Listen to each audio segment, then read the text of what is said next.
I've been attached with the feeling of them waking up with you by my side. Mr. Happiness. Mr. Happiness. Thank you very much for coming. Sabi nga ni Director, 3 kinds of editing. One is for the cinema, meron for the TV. Salamat sa panonood niyo sa Roja, for taking your time. Pre. Gusto mong mag-hi, pre. Magandang gabi po sa inyong lahat. Unang-una po, gusto ko lang pong pasalamat. Buong pamilya ko po nandito ngayon, lalo na yung lola ko. Kinaya niya pumunta dito, so nandito po sila. At gusto ko lang din po magpasalamat sa lahat ng boss po namin sa ABS-CBN. At sa My Loves na nandito po. At sa lahat po ng mga press and media po para supportahan po ang aming show. Maraming salamat po. Welcome back to the acting world. Thank you po, Kuya Rofi. Now let's have the stars of Roja. Echari Papi. Mr. Tony Ferrer. Tony Montana kasi.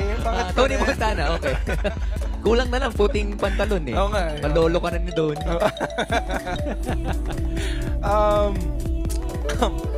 Good evening po sa inyo lahat. Maraming salamat po sa lahat ng pumunta.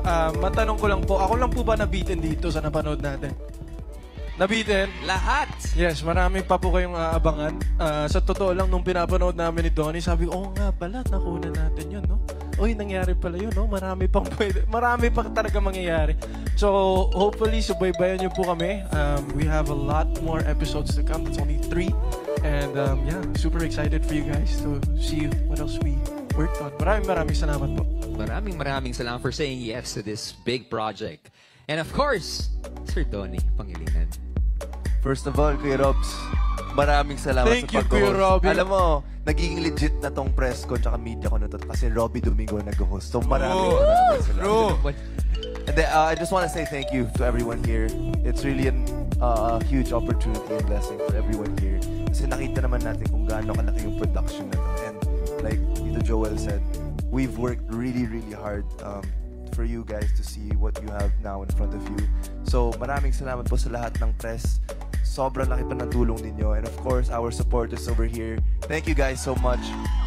You know, at the end of the day, it's also about our audience, right? So, narinig namin nag-enjoy kayo, malaking tulong po para sa amin yun. And yeah, I'm just so excited to see more of what Roja has to offer. Honestly, this is the first time we've all watched it together. And I really am glad that we got to cherish this moment. And sobrang excited din ako na makita yung next episodes. More moments to cherish for sure. Lalong-lalo na inaabangan natin ng mga behind the scenes care of Sir Joel Torre. Pero, now, we would love to get to know some of the details that happened in the making of Roja. And our friends from the media have passed their questions to you guys. And we shall start off with the question and answer. Parang beauty pageant.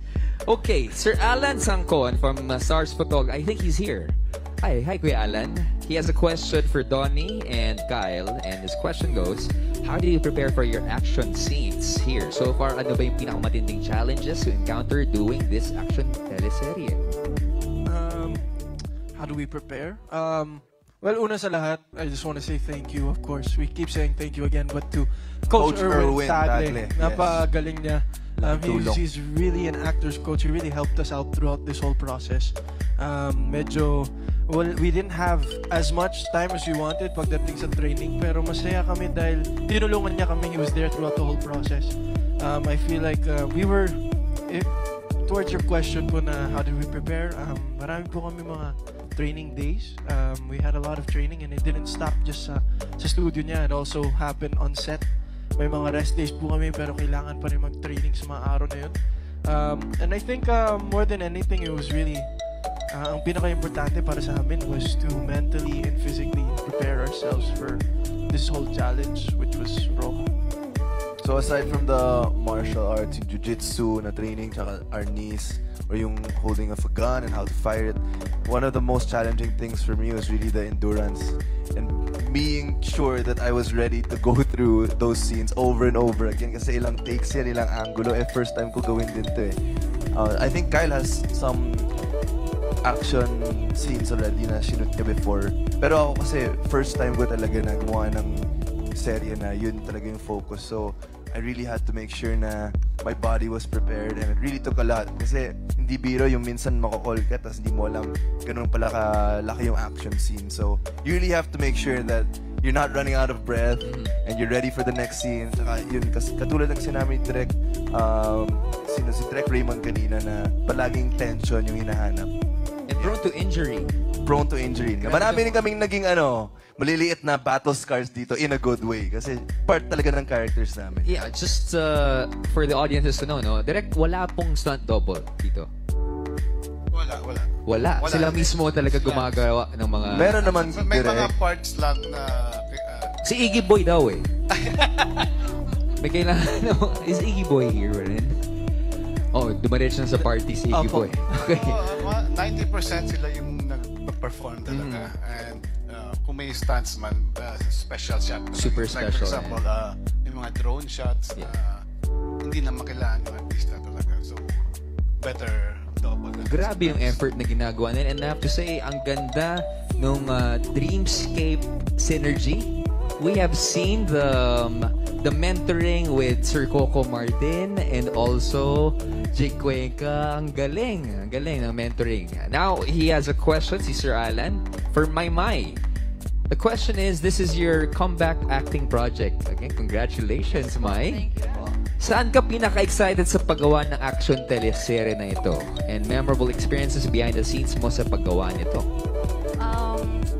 Sobrang, ano yung pinaka-excited? Pinaka-excited po talaga ako yung mga action scenes po. Kasi sobrang fan talaga ako ng mga action movies at matagal ko na po talagang pinapangarap yung action po na role. Kaya po yung enough po na time to learn po my craft po sa acting ay sobrang perfect timing po kasi nung binigay po nila sa akin ito, feeling ko talaga ito yung handa ako talaga na may apply ko pa rin natutunan ko po sa acting. At ang binigay pa sa akin, thank you po Dreamscape, Netflix at ABS-CBN kasi matagal ko na talaga siyang pinapangarap. Kaya thank you sa oportunidad nito. Sana po ay abangan niyo po ang aking mga action skills. Yee! Okay.